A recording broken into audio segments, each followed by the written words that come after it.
Dia lahir dari seorang perawan, Maria.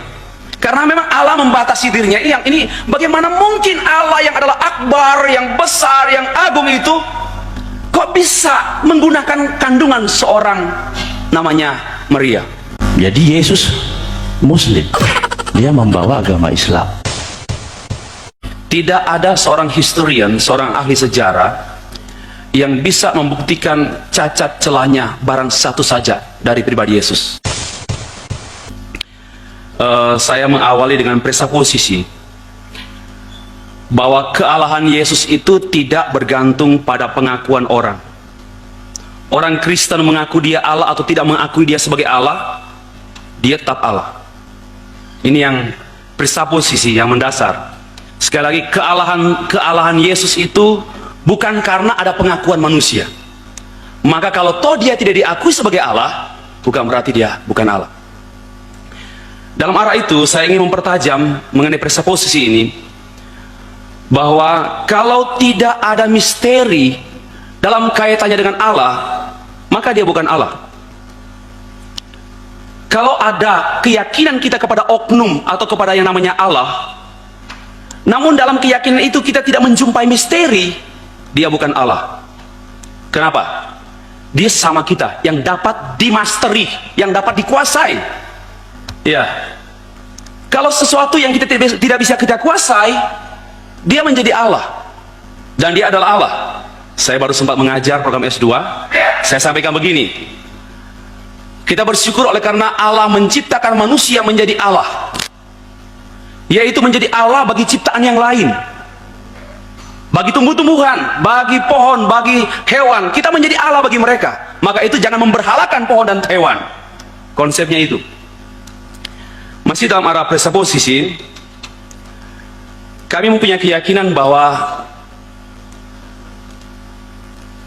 Allah pada satu sisi adalah misteri, namun pada sisi lain adalah Allah yang menyatakan diri. Itu yang kami ambil dari salah satu kitab Ulangan pasal 29 ayat 29, bahwa hal-hal yang dinyatakan itu bagi manusia, tetapi hal-hal yang tidak dinyatakan itu bagi Allah. Jadi wilayah kerja kita, wilayah studi kita, wilayah dialog kita hanya berkenaan dengan sejauh Allah menyatakan diri. Kalau Allah hanya sejauh Alkitab, saya tidak akan jadi orang Kristen. Sekali lagi, kalau Allah hanya sejauh Alkitab, saya tidak akan mau jadi orang Kristen. Karena Alkitab dapat dikuasai oleh manusia, berarti Allah bisa dikuasai oleh manusia.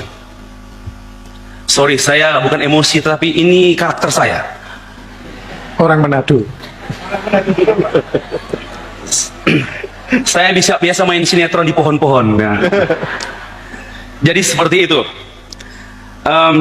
Maka sekali lagi, wilayah kita itu pada wilayah yang dinyatakan. Yang dinyatakan. Implikasinya, tidak ada bukti yang memadai. Ini, tidak ada bukti yang memadai untuk menjelaskan kealahan Yesus. Dan saya pun menjadi percaya kepada pribadi Yesus bukan karena ada bukti. Karena kekristenan tidak bergantung pada bukti. Sekalipun dalam forum ilmiah ini memang telah diletakkan dasar bagaimana kita memaparkan konsep pemahaman kita yang sifatnya logik dan juga bersifat juga eksperimen, yang dapat dialami, dibuktikan empiris. Namun sekali lagi, saya pikir juga saudara-saudara saya agama Islam tidak mungkin menguasai Allahnya sejauh pikirannya. Sekalipun Al-Quran, hadis, dan kitab-kitab lain itu teman-teman Bapak Ibu kuasai, tapi bukan berarti sudah mampu menguasai Allah. Oleh karena itu, pada waktu kita membicarakan tentang Allah, dengan rasa hormat kepada Allah kita. Mengapa? Yang limited ini membahas yang unlimited.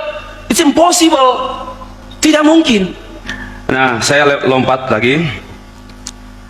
Oleh karena itu, sekali lagi, tidak ada bukti yang memadai kalau mungkin pada forum ini Bapak Ibu menuntut bukti kealahan Yesus. Namun sekali lagi, sejauh yang Allah nyatakan. Presuposisi yang kedua menegaskan mengenai kedaulatan Allah, bahwa Allah itu mandiri. Allah itu tidak dapat dijinakkan, apalagi dirayu. Allah itu tidak dapat dipengaruhi dan dijinakkan oleh muka yang memelas. Allah tidak langsung bereaksi emosional terhadap orang yang menangis di depan dia. Please have mercy on me. Minta belas kasihan. Allah tidak akan dipengaruhi karena dia Allah. Tapi karena dia mempengaruhi kita, maka kita minta belas kasihan. Jadi kausa prima utama itu Allah. Itu presupposisi. Namun dalam rangka ini Allah mendisclose himself, menyatakan dirinya, membatasi dirinya dalam dua revelation. Yang pertama general revelation, yang kedua special revelation. General revelation itu Allah menyatakan dirinya dan dia dapat dikenal melalui semua ciptaan yang lain. Yang kedua, Allah menyatakan dirinya dalam special revelation hanya dalam satu pribadi yang kami yakini dan kami tahu dari Alkitab, yaitu pribadi Yesus Kristus. Itu namanya special revelation. Tetapi special revelation ini tidak bisa dimengerti without general revelation.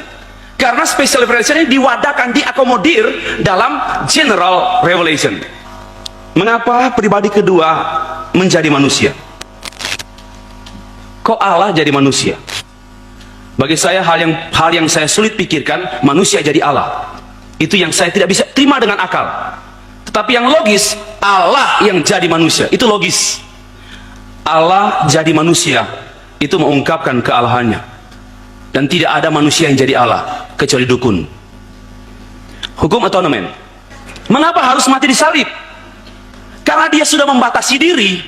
Membatasi diri, maka dia membatasi dalam lingkup sejarah manusia supaya touchable, ya, supaya dapat terjamah, understandable, dapat dimengerti. Karena maksud daripada Allah menyatakan diri supaya Allah dapat dikenal.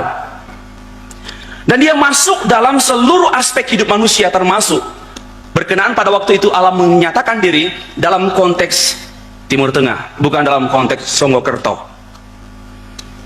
Dan tuntutannya seperti yang sudah diulas, disampaikan oleh Dr. Roland Octavianus, oleh karena the sinful nature of human being, oleh karena keberdosaan manusia yang membuat Allah membatasi dirinya. Kalau Allah tidak membatasi diri, kita tidak bisa mengenal dia. Yang berikut, dalam rangka Allah mendamaikan dirinya dengan manusia yang telah berdosa, Allah membatasi dirinya. Mungkin bahasa orang tua, telan ludah pada waktu melihat anak nakal. Tahan. Allah membatasi diri. Dalam rangka ini, pada semuanya harus dilihat bahwa Allah lah yang memprakarsai, Allah lah yang berinisiatif. Kemudian berikan buktilah sedikit saja tentang bukti-bukti kealahan Yesus. Saya akan memberitahukan beberapa hal yang Bapak Ibu sudah tahu. Kembali kepada presupposisi saya, hanya sejauh yang Allah nyatakan. Yang pertama, semua yang diperankan oleh Yesus yang tercatat dalam Alkitab itu sudah dinubuatkan, sudah dibicarakan bahwa dia akan datang, dan semua yang diperankan oleh Yesus itu sesuai dengan nubuatan. Itu semua sesuai. Maka ini bicara soal keunikan. Kemudian yang kedua, virgin birth.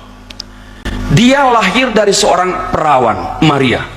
Karena memang Allah membatasi dirinya. Ini bagaimana mungkin Allah yang adalah akbar, yang besar, yang agung itu kok bisa menggunakan kandungan seorang namanya Maria? Bagaimana mungkin? Tapi saya lebih mudah berpikir. Sekali lagi, yang sulit saya memikirkan bagaimana kandungan Maria menjadi Allah. Bagaimana kandungan perempuan biasa menjadi Allah, itu sulit dan itu tidak masuk akal kecuali di akal-akal. Namun yang dapat diterima yaitu Allah bisa jadi apa saja, namun Allah tidak jadi-jadian. Karena dia Allah. Dan virgin birth, kelahiran dari seorang perawan Maria, tanpa ada hubungan alami, tanpa ada hubungan dengan suami, dia mengandung. Because the Holy Spirit, ya, pribadi ketiga Allah Tritunggal yang kami yakini, dialah yang mengerjakan benih ilahi itu di dalam kandungan Maria. Memang ini tidak masuk akal, tetapi menurut kami ini melampaui akal. Di dalam kekristenan hanya ada logis, ya, melampaui logis dan translogis. Yang berubah bukan Allah, tapi saya yang berubah untuk memikirkan Allah. Jangan berubah doktrinmu. Kami yang berubah terhadap doktrin kami. Itu transrasional, bukan irasional. There is no irrational in Christian doctrine. There is no irrational in Christian faith. Tidak ada yang irasional. Semuanya rasional atau rasional, melampaui akal, tidak dapat ditampung oleh akal yang sempit, atau transrasional. Kitalah yang berubah, bukan doktrin yang berubah, bukan objek keyakinan kita yang berubah. Kemudian the virgin birth itu sudah.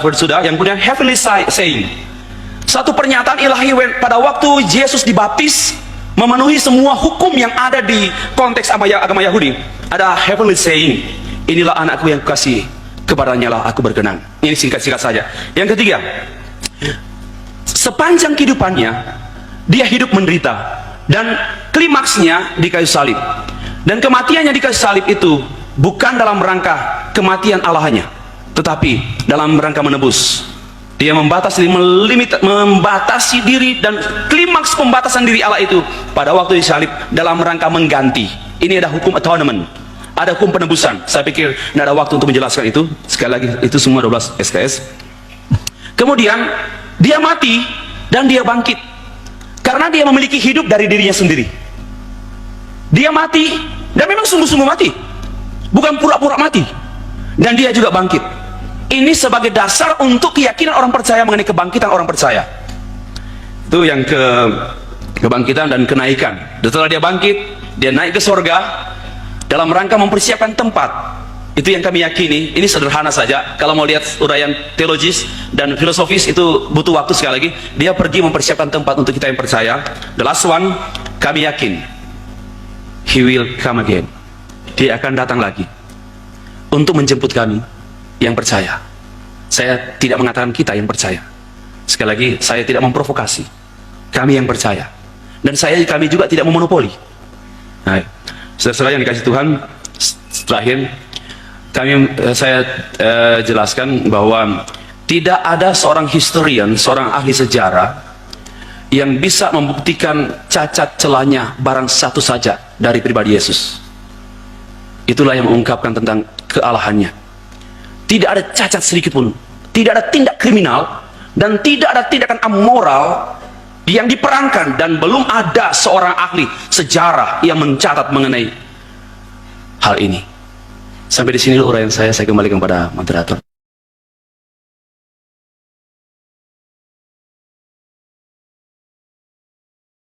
Kebenaran yang dibawa oleh para nabi itu, itulah al-Islam. Inna dina indallahil Islam. Jadi Yesus Muslim, dia membawa agama Islam. Tambah lagi di dalam kitab Markus, ayat yang paling terakhir, ini juga terbukti palsu, dan sampai sekarang bisa dibuktikan kepalsuannya. Maka cuman disebut bersujud, padahal itu sholat. Itu sholat, karena Nabi Isa disuruh oleh Allah untuk sholat. Jadi struktur ajarannya sama dengan kita, Pak, sama dengan Islam. Karena Nabi Isa itu membawa al-Islam. Tanda-tanda ini akan menyertai orang-orang percaya. Mereka akan mengusir setan-setan demi namaku, dan akan berbicara dalam bahasa-bahasa yang baru bagi mereka. Mereka akan memegang ular, dan sekalipun mereka minum racun maut, mereka tidak akan mendapat celaka. Mereka akan meletakkan tangannya atas orang-orang sakit, dan orang itu akan sembuh. Siapin baik untuk ini. Saya bilang, oke, ini ayatnya Pak Pendeta benar nggak? Iya benar, ini dari Yesus. Oke, bisa dibuktikan. Semua yang dari Yesus bisa dibuktikan. Nah, saya katakan, mereka akan minum racun, dan sekalipun mereka minum racun, mereka tidak akan mendapat celaka. Saya bilang, oke, minum baik. Saya tantang dulu nih, cukup ngapain dia lo capek-capek kalau anda nggak berani.